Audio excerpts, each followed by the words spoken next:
कक्षा 12 हिंदी आरोह भाग 2 की अगली कविता है सहर्ष स्वीकारा है और कवि हैं गजानन माधव मुक्तिबोध। कविता में जीवन के सुख दुख, संघर्ष, अवसाद, उठापटक को समान रूप से स्वीकार करने की बात कही गई है। स्नेह की प्रगाढ़ता अपनी चरम सीमा पर पहुंचकर वियोग की कल्पना मात्र से त्रस्त हो उठती है।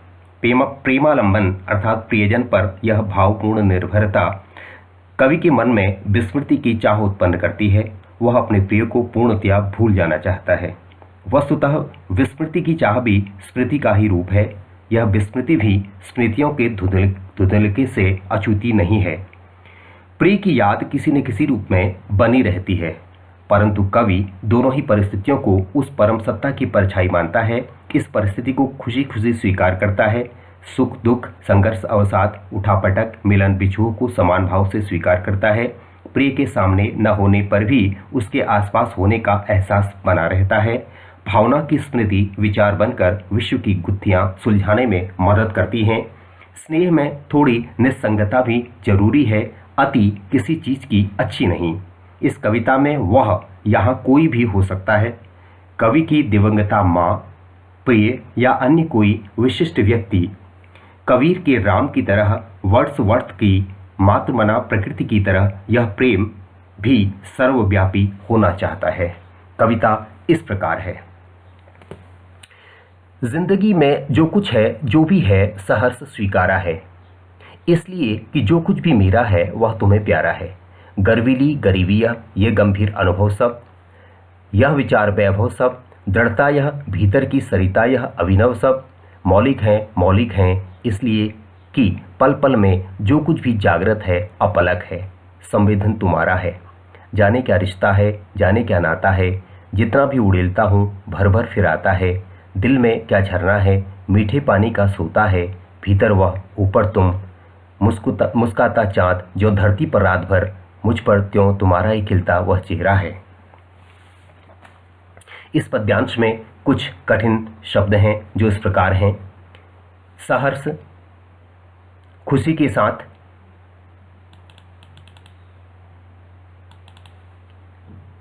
स्वीकारा, स्वीकार करना, गर्वीली, स्वाभिमानिनी, गंभीर, गहरा, अनुभव, व्यावहारिक ज्ञान, विचार वैभव, विचार संपन्नता, दृढ़ता, मजबूती, सरिता, नदी, भीतर की सरिता, भावनाओं की नदी, अभिनव, नया, मौलिक, वास्तविक, जागृत, जागा, हुआ, अपलक, निरंतर, संवेदन, अनुभूति, रिश्ता, रक्त संबंध, नाता, संबंध, उड़ीनना, बाहर निकालना, सोता, झरना।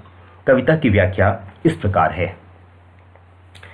जिंदगी में जो कुछ है, जो भी है, कवि कहता है कि उसके जीवन में उसे जो भी सुख या दुख, मीठे कड़वे अनुभव प्राप्त हुए हैं, उन्हें सहर्ष स्वीकारा है। उसने खुशी खुशी बिना किसी शिकवा या शिकायत के स्वीकार किया है। क्यों स्वीकार किया है? इसलिए कि जो कुछ भी मेरा है वह तुम्हें प्यारा है, क्योंकि उसको प्राप्त प्रत्येक वस्तु उसके प्रिय को प्यारी है। अब प्रश्न उठता है, यह प्रिय कौन है? तुम्हें किसके लिए आया है? इस पूरी कविता में यह स्पष्ट नहीं है। वह प्रिय कवि की दिवंगता माँ हो सकती है, उसकी प्रिय पत्नी हो सकती है, उसकी बहन हो सकती है, या अन्य कोई ऐसा प्रेरणा स्रोत व्यक्तित्व हो सकता है जिससे कवि अत्यंत प्रेम करता है। अगली लाइन है, गर्वीली गरीबी यह। कवि को जीवन में क्या क्या मिला है वह इसका विवरण देते हुए कहता है कि उसे अभावग्रस्त जीवन मिला है, गरीबी मिली है, किंतु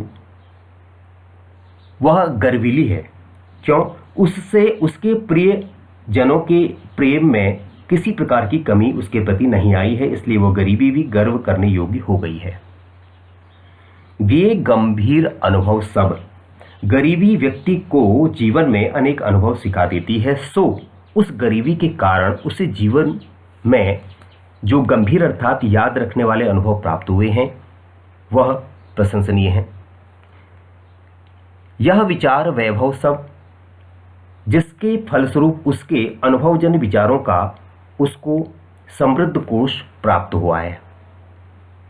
दृढ़ता यह, जिससे उसके व्यक्तित्व को दृढ़ता यानी संघर्षों से लड़ने की मजबूत इच्छा शक्ति प्राप्त हुई है।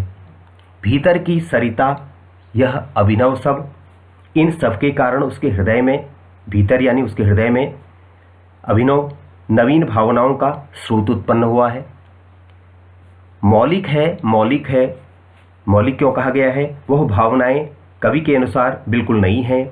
ऐसी भावनाएं संभवतः अन्य किसी के पास नहीं हैं, इसलिए कि पल पल में जो कुछ भी जागृत है अपलक है, संवेदन तुम्हारा है।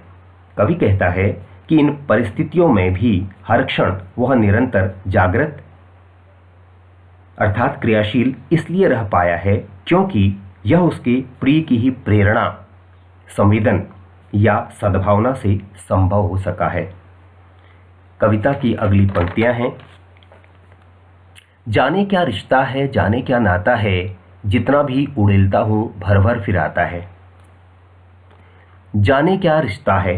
कभी कभी कवि को ऐसा एहसास होता है कि उसके प्रिय के प्रति आसक्ति या लगाव बढ़ता चला जा रहा है। वह कहता है उसका उसके प्रिय से न जाने कौन सा अज्ञात संबंध है, रिश्ता है, नाता है। वह उसे अपने दिल से जितना भी उड़ेलता हूं भर भर फिर आता है। उड़ेलता हूं, वह अपने दिल से जितना भी उसे निकालने की कोशिश करता है, वह संबंध भर भर फिर आता है और अधिक प्रगाढ़ या मजबूत होता सा लगने लगता है। दिल में क्या झरना है। उसे ऐसा प्रतीत होता है जैसे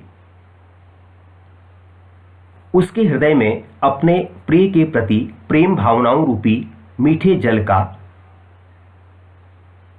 एक स्रोत है या स्रोत बन गया है, जिससे निरंतर प्रेम रूपी झरना बहता रहता है। दिल में क्या झरना है? मीठे पानी का स्रोत है। भीतर वह, ऊपर तुम, मुस्काता चांद ज्यों धरती पर रात भर, मुझ पर त्यों तुम्हारा ही खिलता चेहरा है। भीतर वह, उसके हृदय में मीठी मीठी भावनात्मक अनुभूतियां उत्पन्न हो रही हैं हृदय के अंदर, भीतर। ऊपर तुम, और सामने हमेशा उसके प्रिय का मुस्कुराता हुआ चांद सा चेहरा ऐसे ही बार बार दिखाई देता है जैसे पृथ्वी पर रात भर चांद, धरती पर रात भर चांद, पृथ्वी पर धरती पर रात भर चांद अपनी चांदनी बिखेरता रहता है। उसी प्रकार से वह भी अपना प्रेम उस पर उड़ेलता रहता है, उसका प्रियजन। इन पंक्तियों में कुछ विशेष उक्तियां हैं। कवि अपनी हर उपलब्धि का श्रेय उसको अर्थात ईश्वर को, मां को या अपने प्रिय को देता है। विचार वैभव और भीतर की सरिता में रूपक अलंकार तथा पल पल में पुनरुक्ति प्रकाश अलंकार है। सहर्ष स्वीकारा गर्वीली गरीबी विचार वैभव में अनुप्रास अलंकार की छटा है। काव्य की रचना मुक्तक छंद में है, जिसमें गर्वीली, गंभीर आदि विशेषणों का सुंदर प्रयोग है। कवि अपने प्रिय के स्नेह से पूर्णतः आच्छादित है। भर भर में पुनरुक्ति प्रकाश अलंकार है। जितना भी उड़ेलता हूं भर भर फिर आता है मैं, विरोधाभास अलंकार है। विरोध सा लगता है, उड़ेल रहा है और फिर वापस आ रहा है। प्रिय के मुख की चांद के साथ समानता तुलना के कारण उपमा अलंकार है और संपूर्ण पद्यांश में खड़ी बोली युक्त भाषा का प्रयोग किया गया है।